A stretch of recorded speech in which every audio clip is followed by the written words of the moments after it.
Who's starting it, you or me? I was just about to say that. Who's That's going to going to be say? the start of it. All right, we've already recorded. Okay, welcome to Mums Unedited, our episode 1, brand new podcast with myself, Laura, and the lovely Naomi. We don't know what we're doing. We haven't got a clue how to do a podcast, but we do know our stuff. We do know what we're talking about, and we're going to just record it and see where it all goes. Yep, and it's called Unedited because that's what it's going to be. This is just going to be the raw, real me and Laura, and showing the joys of working with children and parents, but also the joys of parenthood and everything that comes with different stages of life that we're going through, as well as what our kids are going through. Absolutely. So I think what we were just talking about before we came on was that we want the first episode to be very much about who me and Naomi who we are, unedited, who we are. We are just recording this off the laptops. We're not quite sure how we're going to figure it all out and put it out there, but it doesn't matter because it's the content that matters.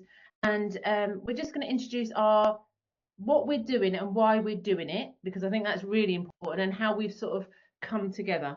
Because I think that was a heart then, wasn't it? How we come together. That was breaking up. We're not breaking. It's the first one. We don't. So you go first. You go first. Tell us all about Mums Like Us, because you've got a really exciting event coming up. I have. So on Saturday, I've got an event coming up. So I'm Naomi. I'm an emotional mastery expert for neurodiverse mums and their double-digit daughters. Now, when I say double-digit daughters, I mean from the age of 10 upwards, because our daughters don't stop needing us. Their need changes as life goes on. Now, I work with those that are either mum's neurodiverse or daughter's neurodiverse, and there doesn't have to be a formal diagnosis. You could think that there's neurodiversity within you or your child, and that's so, because we know our kids better than professionals do, really, and we know ourselves. So my passion is supporting mums to have a voice and learn to manage their emotions and regulate and unmask.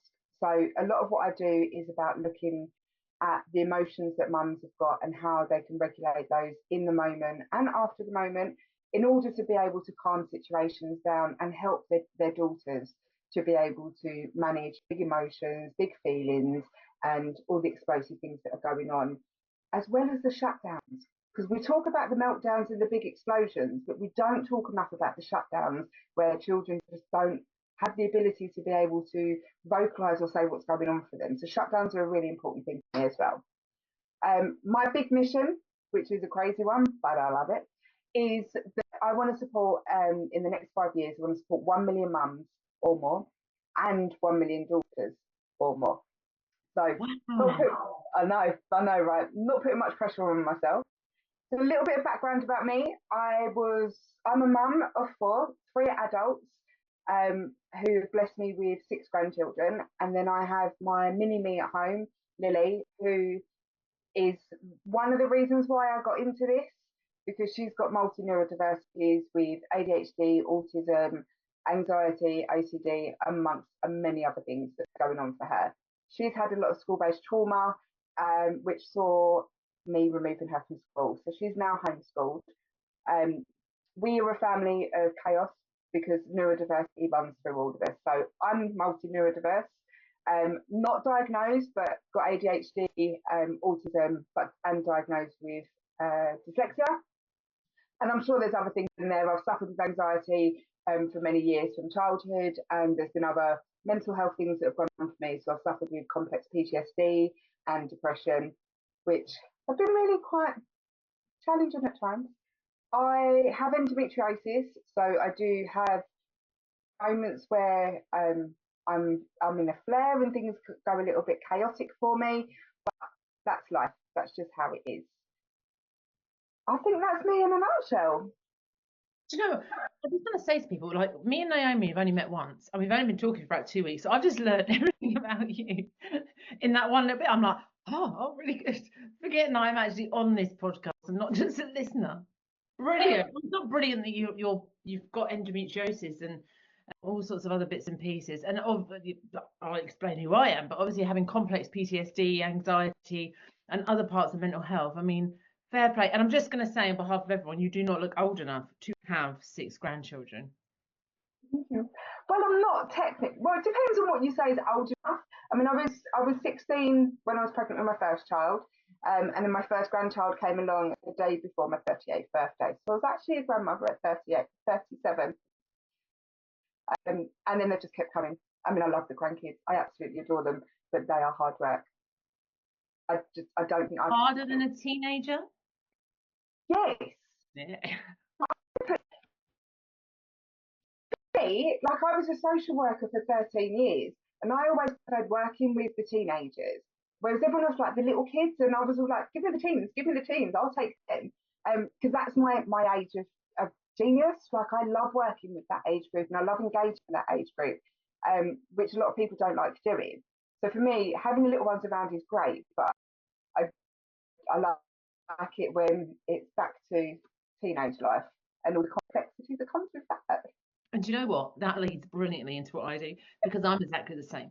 I love teenagers, which sounds wrong. I love working with teenagers. Let me just put that. So Yeah. I've worked with teenagers. So hi, I'm Laura. I'm a psychotherapist, and I work with teenagers and families, and have done since I qualified back in 2003. Is when I sort of started doing work within mental health and working with teenagers. And I just find them so exciting. No matter what they're going through, their whole lives are ahead of them.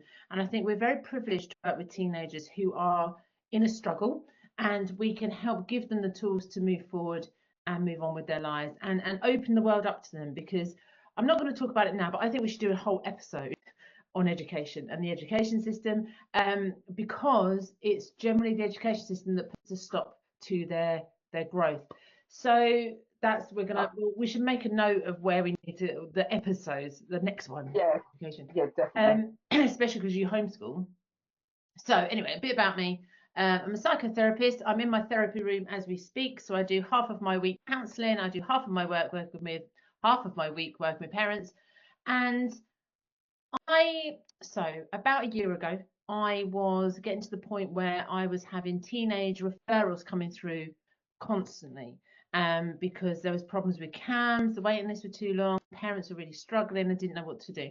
So I can only take on so many counselling clients for ethical reasons, and I thought there must be a reason, there must be something I can do to support. And that's where I came about writing the 2 books that I've got going out on Amazon. So Parenting Unstoppable Girls was my first one, because I have 2 teenage girls, and it was a little bit easier to write the book about what I already know. And obviously the one that came after that was the boy book. So what that book is, I've actually got my my laptop's propped up on it, so I can't even show you the book because I dropped the laptop.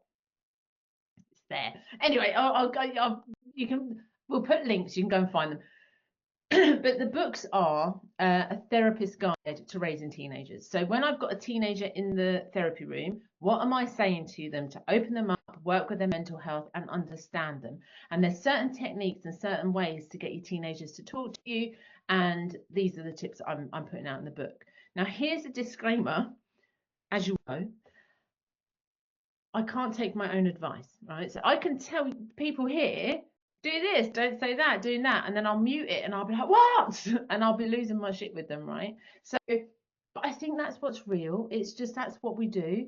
Is we're very good at giving the advice, but taking it ourselves is very different. My 2 girls, I've got Amy who's 16, I've got Charlotte who's 14. They turn 17 and 15 next month. Amy doesn't mind me talking about her. Charlotte is absolutely no. You can know her name, and that is all she wants. So I'm not going to be talking about Charlotte because she's very private with her stuff, and rightly so. So what else should I say? Parentology, what I actually do. So part of the week is, so I'm a counsellor by trade, but part of my what I'm developing is Parentology, and the Parenting Teen Hubs on Facebook is all about empowering, reassuring, supporting parents with their teenagers. So that's all done through mentoring, and there's a support app that I have, and lots of different workshops and bits and pieces, and a book to go out and support parents, because it's all about reassuring, it's all about building confidence and that gut instinct and understanding. Kind of like the analogy I give, right? If your teenager was to trip over and twist their ankle, you wouldn't run down to A&E and ask them to x-ray it. You would put their leg up, put ice on it, and rest it. When your teenager has a panic attack, the first thing a parent will do is reach for professional support, because it's like people don't want to go near teenagers because their mental health is too fragile, and it's not. Teenagers are really resilient, and we just get scared of them. And the big difference is when they're young. Now, I like your double digit daughters. I like that. When they're not double digits, right? Us parents are fixers and rescuers. We just want to solve the problems. Your Yeah. teenager goes into their tweenie years and into their teenage years, and we don't get taught how to change with them. So we're still trying to fix and rescue them. And our teenagers don't want that. They're telling us to go away, leave us alone, and they're withdrawing from us. And then we feel rejected or upset, or like we don't know what we're doing. And what we need to do is change into like a counselor and a coach with them. And there's certain tips and phrases that I give out in the workshops and out on the lives that I do that will help you do that. So we've got to change our whole way of working with them, but we don't talk about that. We don't talk about that. We talk about teenage puberty, and we talk about development, and we talk about schools, and we talk about that. We don't talk about us poor parents, especially mums, who are sat there going, what? Especially when you hit the perimenopause, you ain't got a clue what's going on. And that's one of the big things that they've got big emotions and big hormones going on and massive changes within, like you say, for them, there's huge changes. They're going from mum will fix it to leave me alone. I want to deal with this myself. Yeah. And that's really difficult when you're then going through your own hormonal changes, your rejection as mummy, and you're now just mum. Like there is that big Bruh. gap Yeah, that bruh. people, yeah, bruh. Or whatever they call you, because there's been a few other choice words I've been called. But there is a massive difference between the two, and that's something that is not spoken about. And then when parents start to talk about it, they get shut down, or they don't feel confident enough to say it because other people have got an opinion on it. And actually, these are all normal and natural things. This is what happens when a child transitions from their younger years into that, like you say, the tween teen stages, and then that continues to adulthood. It evolves again. So you're no longer the guidance, you're no longer the mentor, you're back slightly, in my experience, to fixer, but with an aspect of mentor in it, because they're now at a stage when they become adults that actually mum knows what she's talking about. No. It's not very often that mine actually admit that, but it's a running joke with me and Lily. She'll disagree with me on something, and then she'll look it up, and then she'll come back and go, "It was right again." But it's as they evolve, we have to evolve, and that is something that just doesn't happen naturally because we're so used to being that fixer for so long, and that umbrella of support for them. And now it's about stepping back and helping them to make the right choices, giving them the options and letting them make mistakes that they need to make to be able to learn. Because everything in life is a lesson. Mm-hmm. Absolutely. And it's about knowing when to step in and when not to, and what to do. So this is going to be a really interesting one, because I think what I understand from mums like us is parentology and mums like us are very similar. You're working with neurodivergent and I'm working with mental health. And Yeah. that's why I reached out to you, because I was like, on the Parent and Teen Hub Facebook group, there are so many parents out there who have teenagers who have various needs, and there's just not support out there. So we did a workshop, like a Q&A thing a few months ago, and the biggest thing that came out was that the support out there is basic, it's generic, and there's no real person that really understands and gets it. So as soon as I saw you pop up on the page, I was like, and your vibe was so like intoxicating. That's the wrong word. Well, no, I'll take that. I'll take that.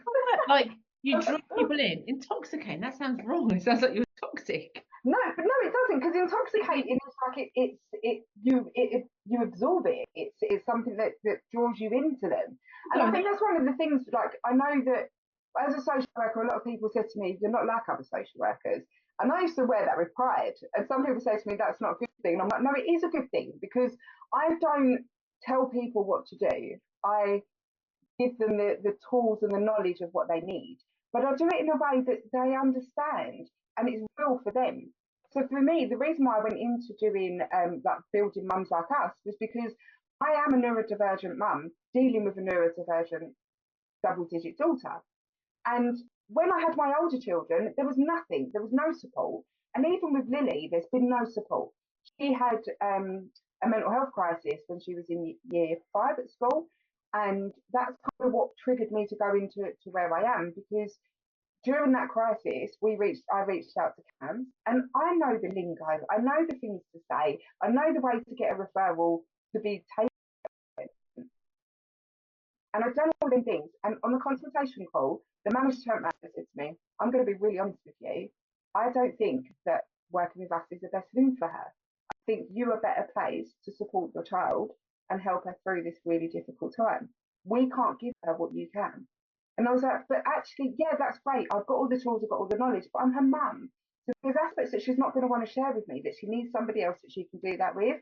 And that's when I started to build a network around us of people that she could go to, and she knew who to talk to about what certain things that she felt safe to talk to. And then I got thinking that I know I'm not the only parent, and when I was a social worker, I saw it all the time. And one of the big things that really used to bug me is the lack of support for parents as well as children.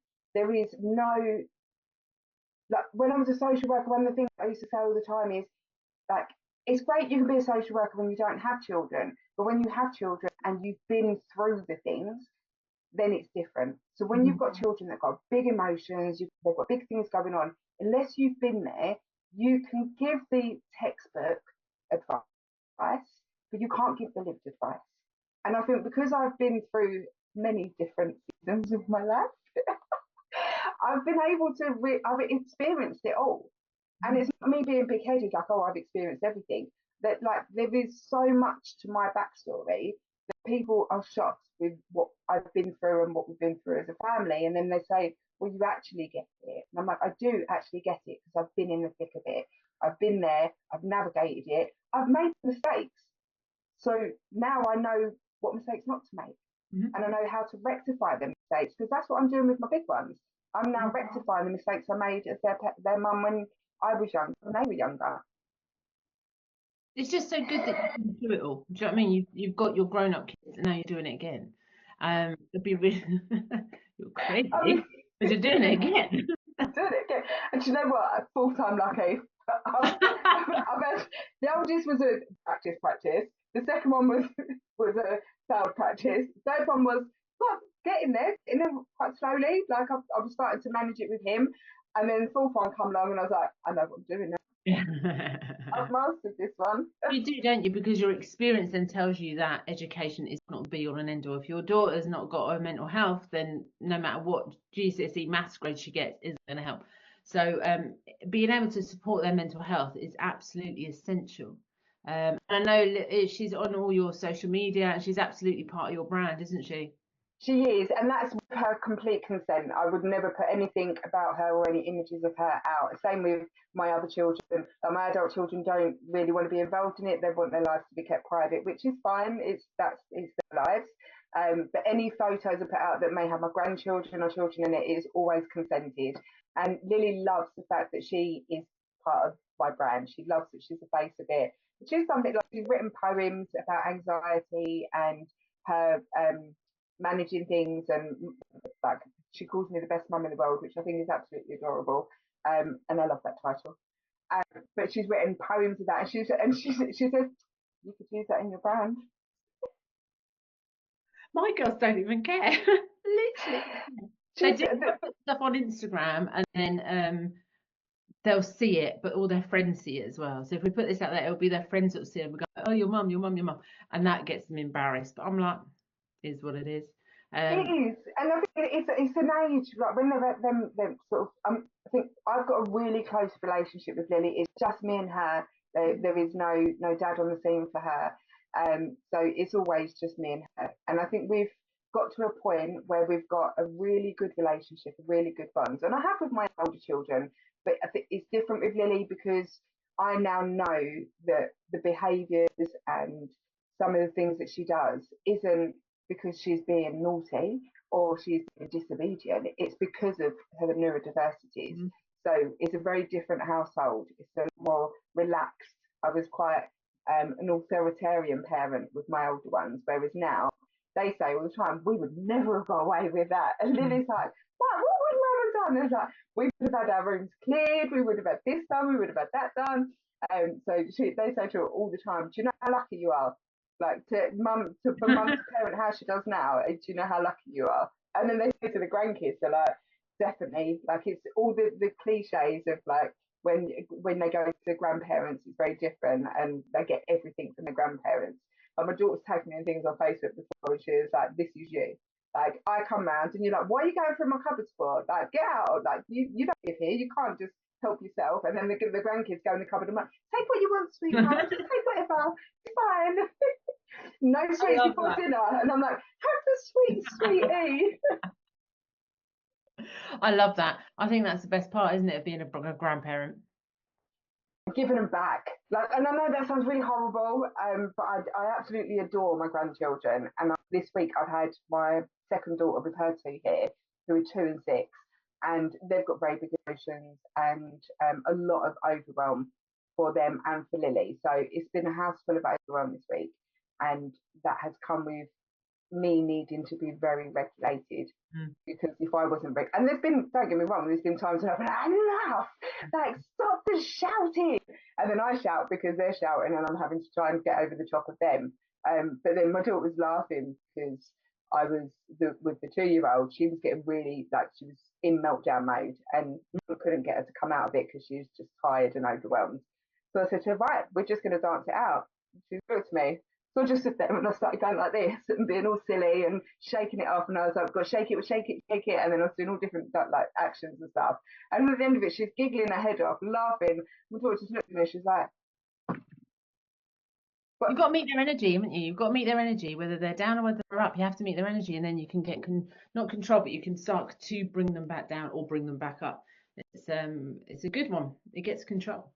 It does, and it's a distraction. It's a fun distraction, which is sometimes not something that we do as mums. Because we've got that pressure all the time. It's that, again, it's that overload, and like you say, it said earlier on that we are great at telling other people how to deal with things, but when it comes to our own household and our own emotions, it's a completely different story. And that's something that I've really really been leaning into over the last sort of 5-ish months, is looking at inwards to myself and doing the work on myself, because it's all good and well me giving Lily the tools to do things, but they feed off of our energy. So if my energy is heightened and overwhelmed, her energy is going to be heightened and overwhelmed. So I've learned to be able to really pull it back. And sometimes that's me saying, just leave me alone for 5 minutes. Like, don't talk to me, don't come near me. Like I said to you the other day, I was like, I'm hiding in my office. As I was too. Because we need to. We need to be able to step away to be able to come back to the situations. Absolutely. I just think all your experience in terms of your own family and the chaos that you're experiencing, your own neurodivergence, my background, my family, and the experience I've come with as well. It's almost like we could probably tick a lot of the boxes of what parents that are going to be listening. So the people that are in your area and the people that are in Parentology are going to come together, and I'm hoping they will get a lot out of this podcast. We will have, it's not going to be completely unedited. We will have a theme, like we'll be talking about schools or something like that. So there will be an episode title, I imagine. Where it goes when we press record, who knows? But I think that's the joy of, almost like, if any of my clients have ever listened, will be listening to this, they'll know I do this in session. I'll sit there and we'll start talking about something and I'll go off on a million tangents, because it's like the brain's taking us there for a reason, right? But it feels like I want people to come to this podcast. We've talked about this already, haven't we? That they come to this podcast like they're coming for a coffee with us. Yeah. Which, by the way, I went to Costa before we started. I've got me water. Oh no, Costa. Which also cost me nearly £22 because the girls wanted a toasty and yeah, I was sneaking out this morning at 9 o'clock, but I got caught and went out just now. I was like, I'm just going out. We're going. What are you doing? What are you doing?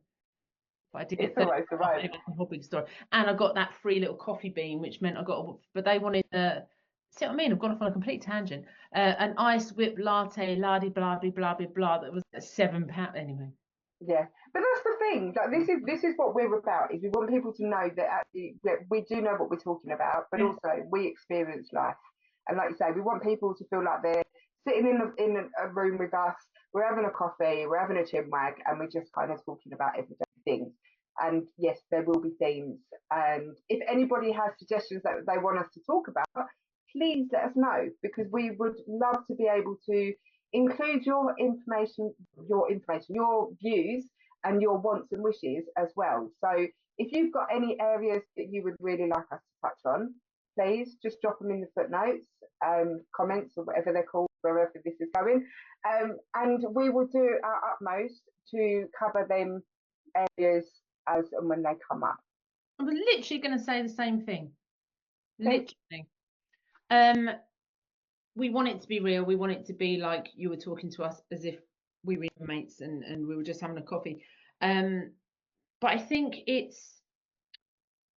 people are going to get to know us as we go along with this whole process. Both of us are very new in the business. So like Naomi said, you've been a social worker, you've been working with teenagers and parents forever. I've been doing the same in my jobs, but coming up with these new little nuggets, like Mums Like Us and Parentology, very in their infancy. So Parentology in its very core of the work that I do with parents has only been going for a few months now, and it's growing like this. And Mums Like Us you've got your first masterclass this weekend, so it's growing. So we are, I don't know about you, but I'm certainly taking as much. So on the Parent and Teen Hub, and I'll put the link down to the Facebook group, I'm asking people for all their advice about what workshops people want, what do they want me to cover, because I've got so much stuff in my head. I could easily come out with all this stuff, but I don't know if that's what people want. So we need people's, do you want to know more about anxiety? Do you want to know more about what to do with mood swings, boundaries? Because again, this is where it's going to come in wonderfully. You can have a very different opinion on it from a neurodivergent point of view, and I will have a very different view from the mental health side of it. And together we will be able to help as many people as we can. It's just like a match made in heaven. It is. I think we were meant to meet. The universe brought us together. Didn't it? It did. And like we said, we probably crossed paths professionally because we actually live really close to each other, which was another like, what? So I've worked in social services, I've worked in mental health teams, I've worked in charities around the area and all sorts, which is what's brought all of this stuff together to do the Parentology. So I've got no doubt we have probably crossed in a multi-professional meeting or something before. But I just, when I literally, sorry, I'm going off my own thing again. When I started reading all your stuff, when you popped up on the Facebook group, I was just like, you're literally doing the same thing. And then when I saw you were in Bedford, I was like, nah, couldn't make it up. Should go for a coffee. And off we went to Costa and had a lovely time. It's very exciting, and it feels like it's going to get very big. It feels like it's going to hit a tipping point because there is such a need. And you mentioned earlier about lack of support for parents.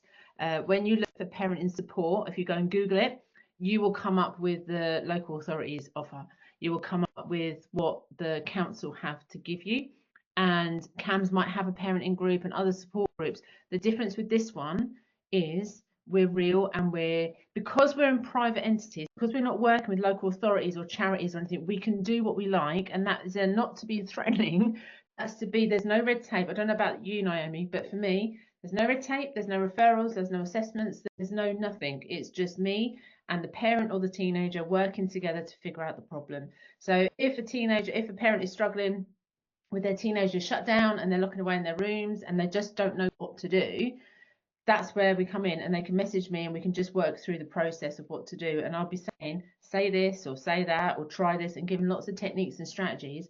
We don't need to write notes. We don't need to write referrals. I don't need to put it on a system. I don't need to do any of that. It's just very natural solutions to what we've. And it flows, doesn't it? It's like I say, the red tape. That was one of the things that really bugged me as a social worker, is the red tape and the amount of paperwork that was needed just to do like a simple thing with direct work with a child, which is that's where I like absolutely thrived. I loved doing that.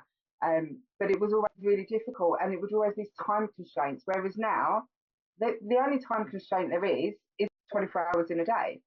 Like for me, and that's one of the things that I was looking at offering is crisis support, because there is not a lot of crisis support out there. And because I don't sleep very much, it would be many hours of the day, and it would be like a real quick response with support, because it's like you say, you're not constricted to the 9 to 5 and don't send the emails or messages outside of their time. It's about what we feel works, and we know that 9 to 5 is not how families work. No, It's just and I think maybe we should have a chat as well, Naomi, about the stuff that I'm doing with the support app, in terms of having the support there and then. So what I did through a lot of research, we've just come to the end of the trial now of supporting parents. So so when I'm working with counselling and therapy clients, it's like you've got a session next Wednesday, and then you've got to think, right, I must bring that up next Wednesday. Of course, teenagers have already moved on by next Wednesday. They're not going to remember what they were angry about last Monday. So what the app does, it's for parents. It's not for your teenager, but it's for the parents to be able just to message me as and when they want to. I will get back to them between the hours of 7 and 7. Because if you message me at 3 o'clock in the morning, I need a coffee before I respond to anything, otherwise you're going to get nothing from me, right? So it's boundaries in terms of that way, and it's helping through behaviour issues, sleep issues, school avoidance issues, anxiety and depression.